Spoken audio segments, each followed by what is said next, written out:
गणेशोत्सवात झालेल्या वादातून मनपाचा वॉटर ग्रेसच्या कंत्राटी कर्मचारी आकाश उर्फ शिवम संतोष धनवटे राहणार घारपुरे घाट यांच्यावर मंगळवारी सकाळी 7:15 वाजेच्या सुमारास 6 जणांच्या टोळक्याने कोयत्याच्या सहाय्याने सपासप वार करून ठार केल्याची घटना घडली।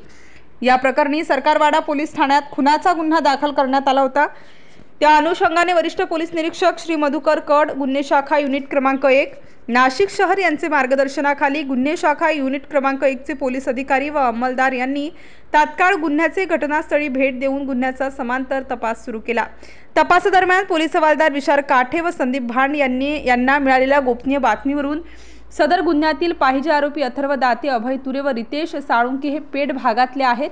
याबाबत माहिती मिळाली त्यानुसार माननीय वरिष्ठ पोलीस निरीक्षक मधुकर कड यांच्या मार्गदर्शनाखाली गुन्हे शाखा युनिट क्रमांक 1 नाशिक शहरचे सहाय्यक पोलीस निरीक्षक हेमंत तोडकर, पोलीस उपनिरीक्षक रवींद्र बागुल, पोलीस हवालदार विशाल काठे, संदीप भांड, प्रशांत मरकड, विशाल देवरे या पथकाने पेठ परिसरात जाऊन पाहिजे आरोपितांचा शोध घेतला असता इसम नामे अथर्व अजय दाते वय 20 वर्ष राहणार घारपुरे घाट अशोक स्तंभ नाशिक, अभय विजय तुरे वय 19 वर्ष राहणार हेमलता टॉकीज रविवार पेठ नाशिक व 3 बालक अशी संख्या सांगितली।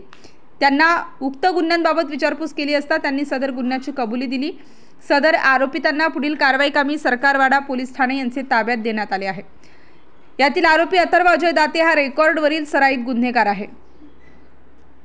सदरची कामगिरी माननीय पोलीस आयुक्त श्री संदीप कर्णिक, माननीय पोलीस उपायुक्त श्री प्रशांत बच्छाव, माननीय सहाय्यक पोलीस आयुक्त श्री संदीप मिटके यांचे मार्गदर्शनाखाली गुन्हे शाखा युनिट 1 नाशिक शहरकडील वरिष्ठ पोलीस निरीक्षक श्री मधुकर कड, सहाय्यक पोलीस निरीक्षक हेमंत तोडकर, पोलीस उपनिरीक्षक रवींद्र बागुल, पोलीस हवालदार विशाल काठे, संदीप भांड, प्रशांत मरकड, विशाल देवरे, शरद सोनवणे, जगेश्वर बोरसे, प्रदीप मस्ते, रवींद्र आढाव, नाझिम पठाण, धनंजय शिंदे, महेश साळुंके, योगीराज गायकवाड, नितीन जगताप, विलास चारोरकर, रमेश कोळी, राजेश लोखंडे, समाधान पवार, मनीषा सरोदे यांनी केली आहे।